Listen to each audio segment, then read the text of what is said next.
mais difícil de se desenvolver? Conhecimentos, habilidades ou atitudes? Olá, eu sou Wagner Cassimiro e este é o Expresso 3.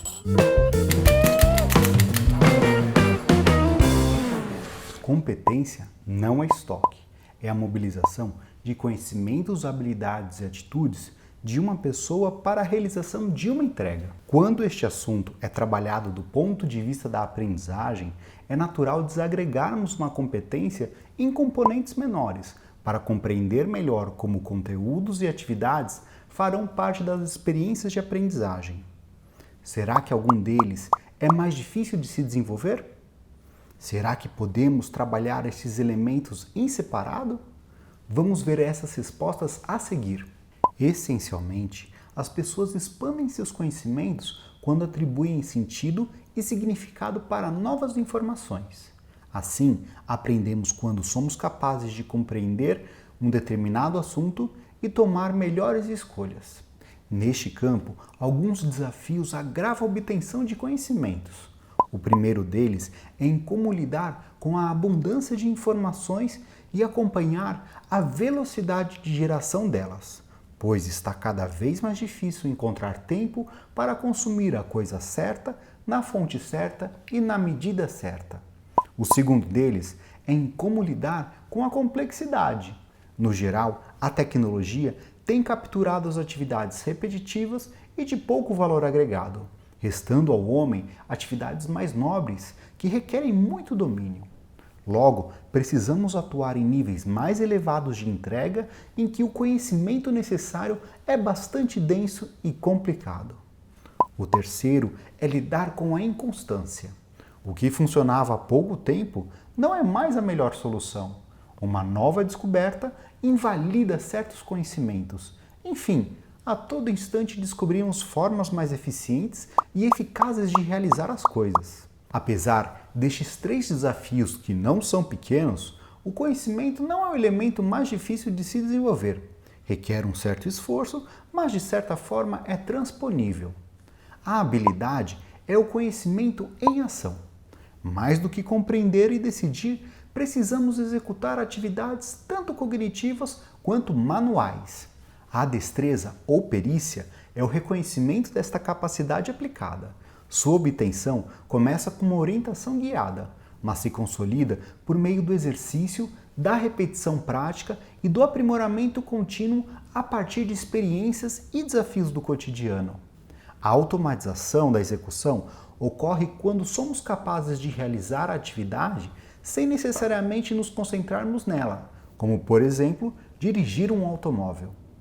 Em termos de complexidade, a habilidade está um degrau acima do conhecimento, pois não basta acertar a resposta correta, é preciso executá-la com qualidade.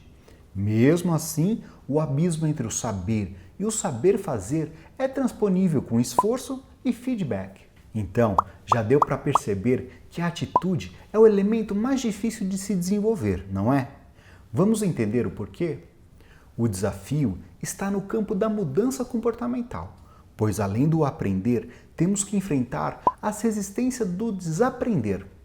Estamos falando de crenças e valores fortemente enraizados que regem o comportamento de uma pessoa há um longo tempo.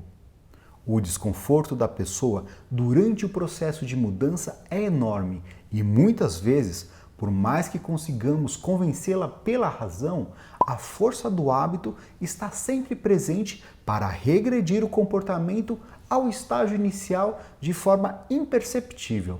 A desconstrução e a consolidação de um novo hábito levam entre 2 e 3 meses, isto é, se formos assertivos no uso correto de estímulos, de reforços, de recompensas e de acompanhamento. Outro agravante é que o fator social é crucial para o sucesso, ou seja, de nada adianta o indivíduo querer mudar e se esforçar para isso se as pessoas e o contexto que ele trabalha não proporcionarem alinhamento nesta mudança. Lógico que um recrutamento que leva valores em consideração e um bom processo de socialização amenizam a situação, porém, alterar o DNA de uma organização não é nada fácil, sobretudo para aqueles com mais tempo de casa. Podemos trabalhar esses elementos em separado? Não.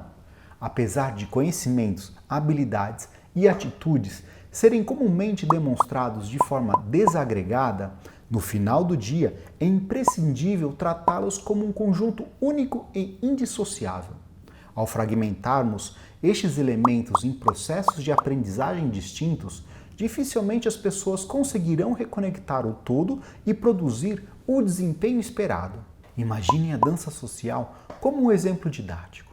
Se a pessoa aprender em separado o conhecimento envolvido, como a teoria dos estilos musicais e do ritmo, a habilidade requerida, como a execução de passos e a coordenação motora, e a atitude positiva, como a ousadia, a criatividade e o respeito, dificilmente ela aprenderá a dançar, ainda mais quando o juntar com uma parceira ou parceiro. Se aprende a dançar dançando, se aprende a liderar liderando, se aprende a fazer qualquer coisa fazendo. Entretanto, reconhecer cada um de seus elementos ajudará a criar uma experiência de aprendizagem bem mais completa e envolvente. Existem inúmeras técnicas para aprimorar cada um deles em separado. Entretanto, o que torna a jornada de aprendizagem efetiva é combinar todos eles com uma ação integrada. Agora que você descobriu mais esta, reflita se o seu portfólio de soluções de aprendizagem trabalha os componentes de forma agregada, ou se há um potencial de aprimoramento. Siga nossas publicações e mantenha sua reflexão ativa. Até mais!